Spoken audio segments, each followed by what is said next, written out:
As you can tell, I'm going to video this. This will allow for us all to, none of us misrepresent what was said or taking place at the meeting. I'm Brian McEnroe. I'm Kevin McEnroe's father. I'm representing my family, which would be Kevin's mother, Linda Frost, his two brothers, Nicholas and Christopher, and his fiancée, Kimberly Argo. I'm Dina. I'm the ambassador of Jordan, and this is my colleague from the embassy. His name is Ahmad. And I brought with me letters from His Majesty King Hussein, both to you and to Ms. Frost, in the hope that you would deliver it to her. So.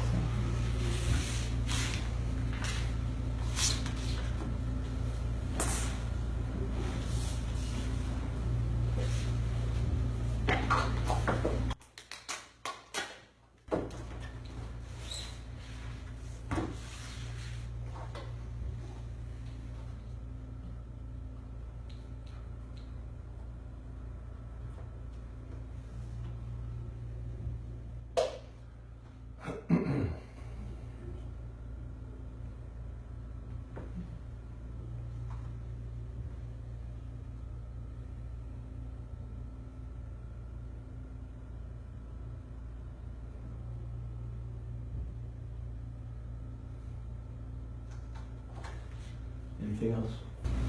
That's all. I just wanted to convey His Majesty's condolences and to inform you that the military tribunal will start soon, and it's considered a criminal case, so we will be in touch with you.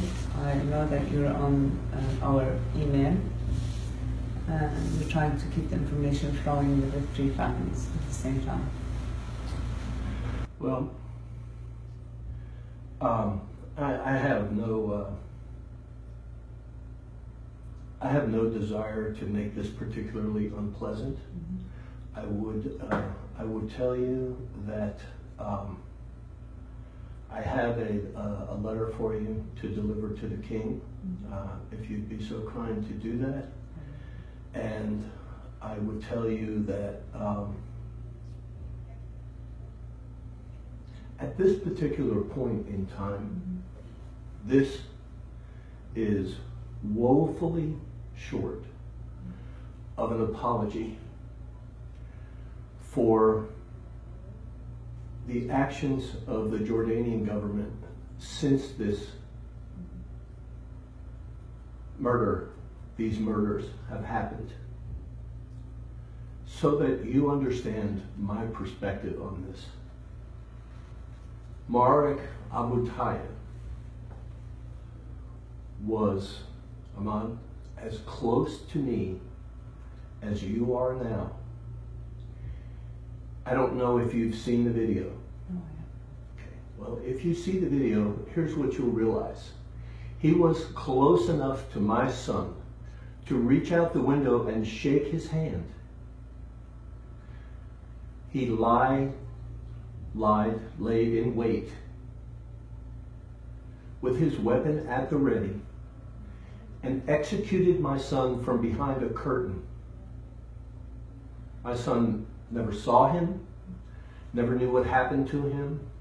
He shot him in the head from this far away with an M16 rifle that my taxes and our government paid for.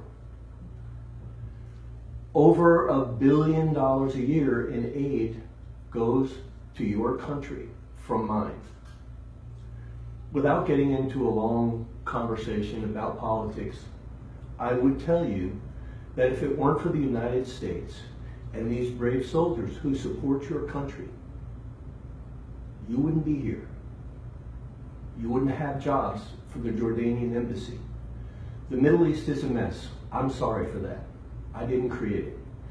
And his mother and I knew the day that he joined the service, the day that he graduated from the Green Beret training at Fort Bragg, North Carolina. We knew that there was a possibility that our son could be killed in a war. My son was a Green Beret, Special Forces, 8 years, 5 deployments to the Middle East, working to help train Jordanians, Iraqis, Syrians to help fight the scourge of ISIS. He went there willingly, but never in his wildest dreams did he believe that he would be shot, assassinated by an ally. What I'm upset about, as far as Jordan is concerned, is that on the day that he was killed, the first thing that your government did was release a lie, saying that they didn't follow protocol to follow the base. If you saw the video, you would realize how impossible that is, with 2 gates and spike strips in between, with 2 crews of guards at the gate that were the same guards that were there when they left that morning. There was only 1 gate operational at the base at the time. Only 1 way in and 1 way out. Our guys had been there for quite some time. They were well known to the guards. When they approached the gate, the guard recognized who they were immediately. He walked out, he removed the spike strips, and he opened the first gate. And he's clearly seen on video, standing by the first gate, waving them through. The other guard went out and opened the second gate. The first vehicle passed through without incident, very slowly, very slowly. And when the second vehicle went by the gate, Marek Abu Tayyah executed my son, took his life in an instant, and Matt Llewellyn sitting next to him. He then exited the guardhouse, continued to shoot at the vehicle, at 2 soldiers that he had already killed. He then proceeded down towards the other 2 vehicles and chased the other 2 soldiers, both of whom raised their hands from behind the barrier in Arabic and in English and said, "Don't shoot, we're friends, we're Americans." And he continued to shoot. You can see the bullets ricocheting off the concrete in front of them. And he continued for 7 minutes. And all around, at least 11 Jordanian soldiers stood by and did nothing while he killed Jim Moriarty before he was disabled by the 4th person, who I won't name. And your government released a statement saying that they had charged the gate. Now, on seeing the video, they realized that that wasn't going to sell. It wasn't going to sell because it would be impossible to charge the gate through 2 barriers and spike strips. It would be obvious that they were allowed to pass through. The first vehicle passed through without incident. So the story changed. Then they said, well, one of the Americans accidentally discharged his weapon in a vehicle. And so Abu Tayyah was spooked and started shooting. It won't sell either. If you saw the video, you would be as insulted as I am by this ridiculous story. Now, your government has had access to the video since the day of the incident. Now, we were fully briefed by the FBI and the Department of Defense, and a week later, we held a press conference in Washington, D.C. I know you're aware of the press conference because you either penned a letter or authorized a letter to be penned in your name, which stated that Abu Tayyah followed the Jordanian rules of engagement. Now, I have to be, I'm not trying to be mean, but if those are the Jordanian rules of engagement, we can't afford to be your ally. Those were no rules of engagement. Now, I don't know if you realized that what you wrote was patently false, but you wrote it and you signed your name to it. And it's very difficult for me to assume that this visit is friendly or anything more than an effort to show the American government that the king's sorry and he apologized and we're going to go ahead and prosecute the guy. If we had not put the pressure that we put on our government and in social media, which we can talk about here in a second, if we had not done those things, I would not even have this. And I will tell you that you can tell the king, apology not accepted. This is woefully short of anything meaningful to justify what Abu Tayyib did to our boys and what your government has done to our families since this incident, not accepted.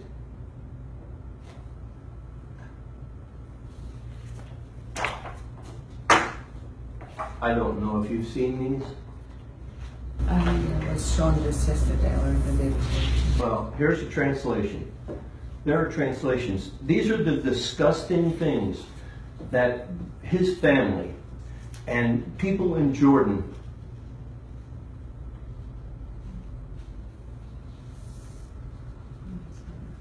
calling our soldiers' mothers whores.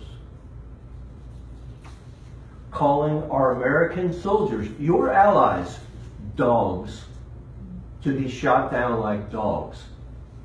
I'm sure that you can understand my anger. This is not what you understood. I explained this yesterday. Well, there's a translation right there. No, I will. No, it's not a question of literal translation.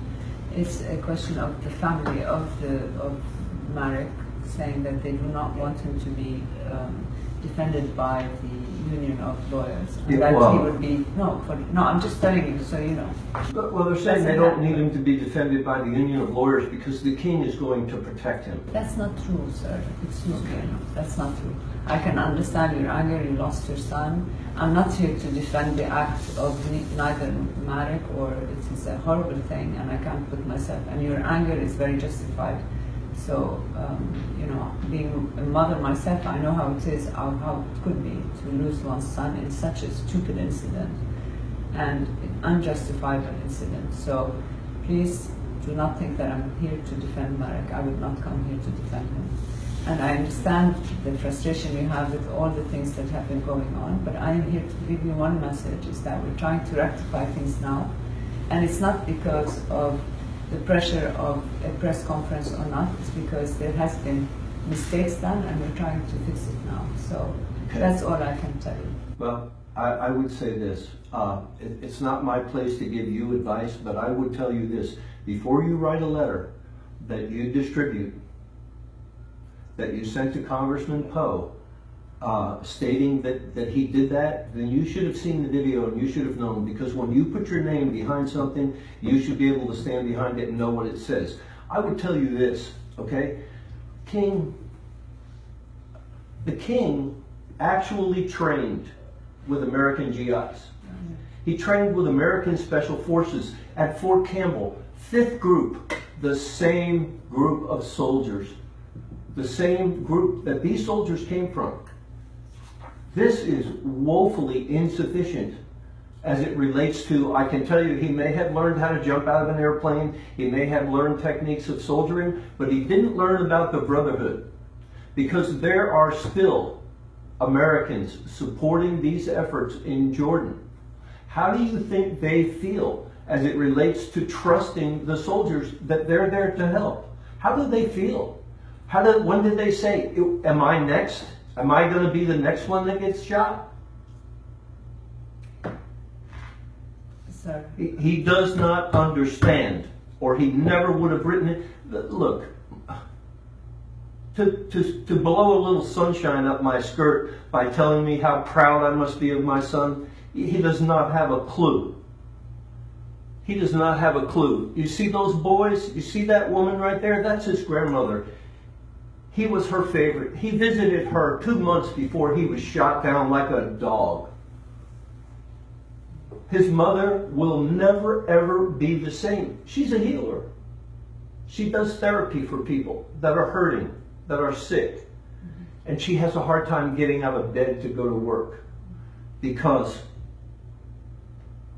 Marek decided to kill him. I want to know why. I want to know why. We need to know why this man did this. Mr. McEnroe, we need to know as well. We are just as flabbergasted by the fact that one man can kill like that. But then why would your government come out with this string of lies about what happened before they knew? Our government didn't say anything. They said, we're going to investigate. Sorry. We don't know what happened. Your government said, oh, they charged the gate. Oh, they shot a weapon. If you saw the video, you would see that the guy that's at the first gate is standing there, and he never jumps, he never flinches, he never looks. He didn't hear a loud noise. The only loud noise he heard was Marek assassinating our boys. You are right. The messaging that came from the government was based on false information that they got at the beginning when the incident happened. And because he was not conscious, there was false information. I agree with you. You have a point of being upset, but we're coming to tell you that we want from now on to try to rectify with the trial and the messaging that comes out of it. Okay, well, let me just bottom line it.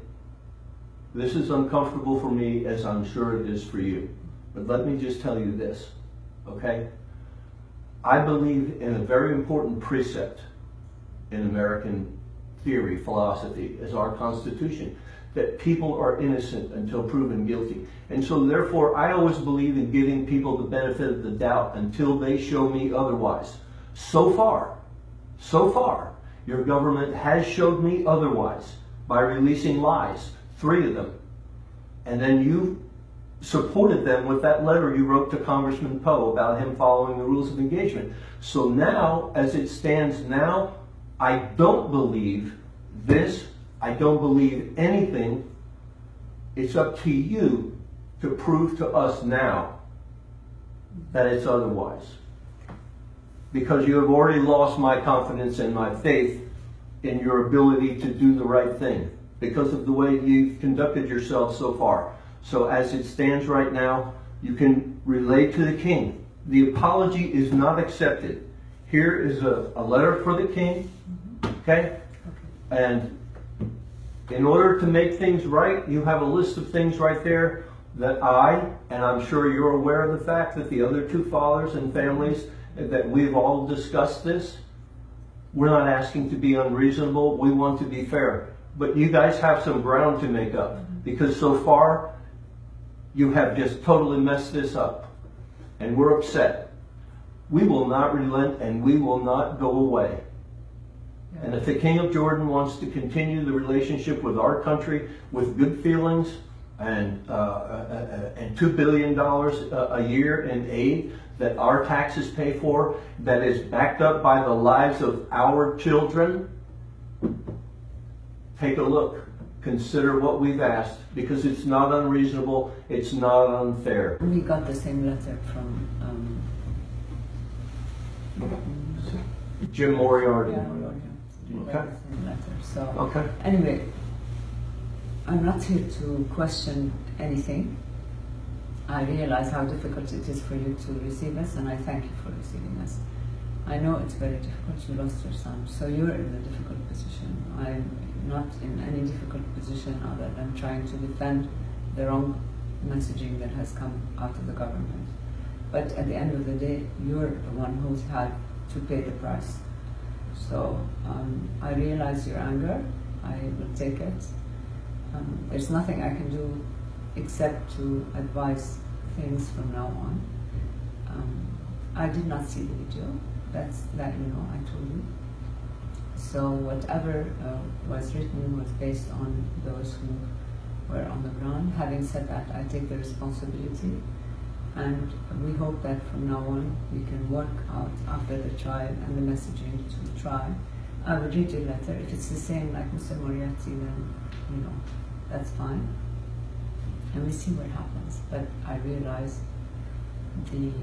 how much upset you are, and Ms. Frost.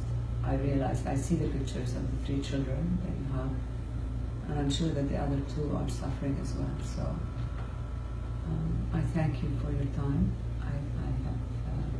They are suffering. Their brother was a hero to his friends and to his family. Are they soldiers, the other 2? They're both 25 years old. One of them is experiencing severe anxiety, and the other one has lost his job because he has been unable to work.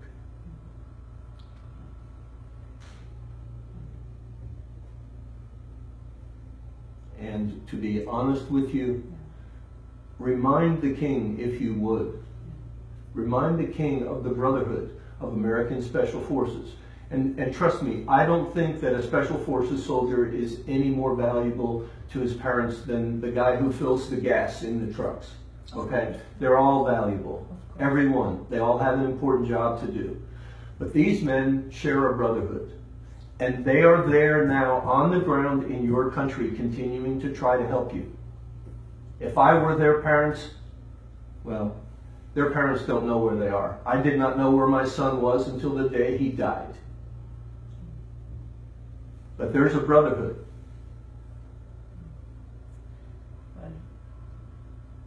Remind the king about the brotherhood, because he trained with them.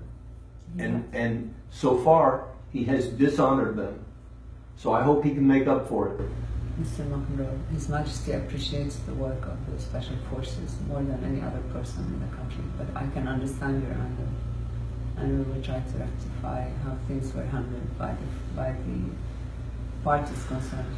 Here's what I have to say. If His Majesty appreciates the work of the Special Forces in his country as much as you say, then let him prove it.